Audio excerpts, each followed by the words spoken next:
Pak, jangan selalu kita ini orang miskin dihina oleh politisi dengan uang. Saya orang Bugis, Pak. Saya selalu bilang, biar saya miskin, tapi kau tidak bisa bayar diriku.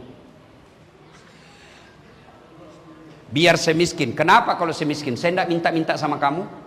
Saya miskin, tapi demi Allah kau tidak bisa sogok saya. Itu orang beriman.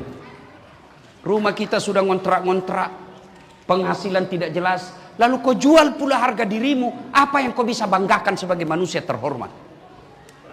Jangan, Pak. Sampaikan kepada tetangga. Bapak sudah sampaikan lepas kewajiban. Soal dia tetap terima sogok bukan urusan kita lagi. Bapak saya tanya, kalau terima 300.000 kaya tidak?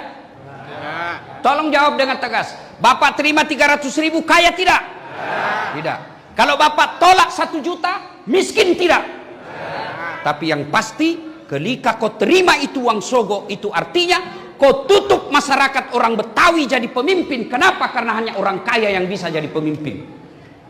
Kau tutup pintu masa depan anakmu jadi anggota DPR. Kenapa? Karena hanya orang kaya yang bisa jadi anggota DPR. Tapi kalau kau tolak uang sogok, biar mereka mau sogok kalian, orang kaya mau sogok kalian, tapi kalian tidak mau terima, tidak ada artinya orang kaya buat kalian. Bisa? Bisa tolak uang sogok? 20 orang. Bisa tolak uang sogok? 100 orang. Tolak uang sogok? Ya Allah, dengarlah janji hambamu. Kalau mereka ingkar janji di maulid ini, buat mereka hidupnya sengsara dunia akhirat. Coba lihat, Pak, gara-gara Bapak milih anggota DPR karena disogok, itu kemarin ribut lagi, kasihan mahasiswa sama polisi. Mahasiswa juga bapaknya polisi, polisi juga anaknya mahasiswa. Mereka berhadap-hadapan, baku lempar, disaling menghina, saling memukul. Padahal kelakuan siapa yang punya kelakuan? Politisi. Ribut-ribut kita mahasiswa yang kena, polisi yang bertengkar. Padahal mereka bukan pelakunya. Siapa pelakunya? Politisi. Kenapa begitu politisi? Karena mereka terpilih karena uang. Maka saudaraku, bulan 11 akan datang ini, jangan kau pilih karena disogok. Dan pesan kedua, bapak-bapak boleh berbeda pilihan, silakan, tapi jangan saling menghina. Boleh kau berbeda pilihan, tapi tetanggaan tetap rukun. Jangan bertengkar. Bapak ibu saudara-saudara sekalian, masih ingat pemilu 2019? Masih ingat pemilu 2019? Siapa yang bertanding?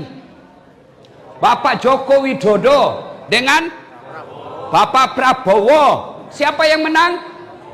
Bapak Joko Widodo. Siapa menterinya? Apa? Dia bertanya, satu paket. Malah sekarang tambah akur. Kalian bertetangga dari 2019 musuhan. Apa kau dapat? Itulah aslinya beleng-beleng. Kalau tim sukses saling menyerang, wajar dia mau jadi menteri.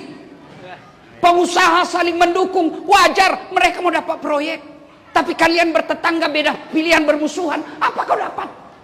Emang kalau kau sakit dia datang besuk kamu? Enggak. Maka lebih baik silakan pilih jagoanmu, hormati lawanmu.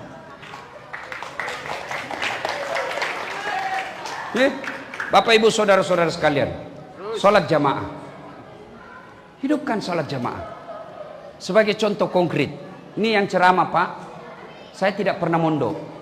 Di mana saya belajar dakwah? Masjid. Maka saya selalu cari rumah yang dekat dari masjid.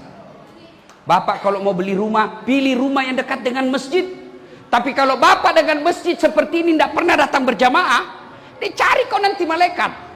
Mana itu yang tinggal 5 meter dari masjid rumahnya tidak pernah datang jamaah? Mana itu?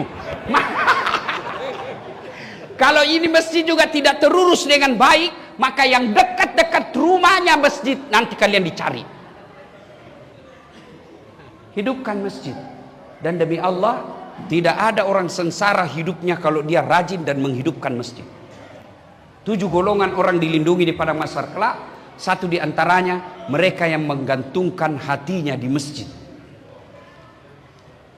Maka orang tuaku sekalian, ayahanda yang saya hormati, Ketika usia bapak sudah 60 tahun ke atas, jangan lagi tergelincir oleh godaan dunia. Sudah saatnya bapak investasi lebih banyak ke akhirat. Dan investasi yang banyak ke akhirat itulah masjid.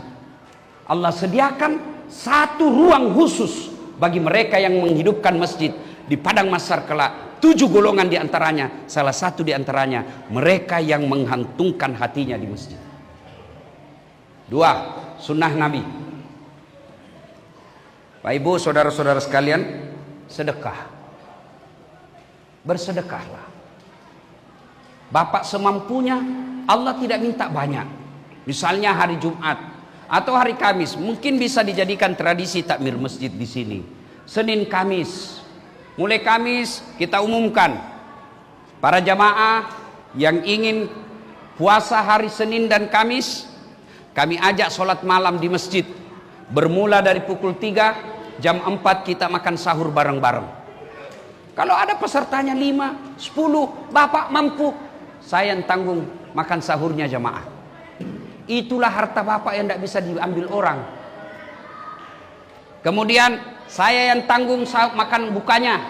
Itulah yang harta yang Bapak tidak ada yang bisa ambil. Mobil di rumah. Begitu Bapak mendadak meninggal, siapa yang punya? Siapa yang punya? Menantu. Ya kalau menantu kita sholat. Kalau menantu kita tidak sholat, mobil kita yang setengah mati ditabung, dikumpul, dinikmati orang yang tidak sholat.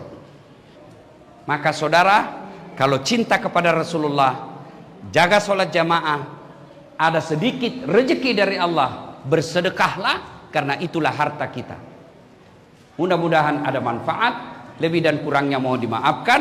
Usikum wa nafsi bitaqwallah, fastabiqul khairat. Assalamualaikum warahmatullahi wabarakatuh.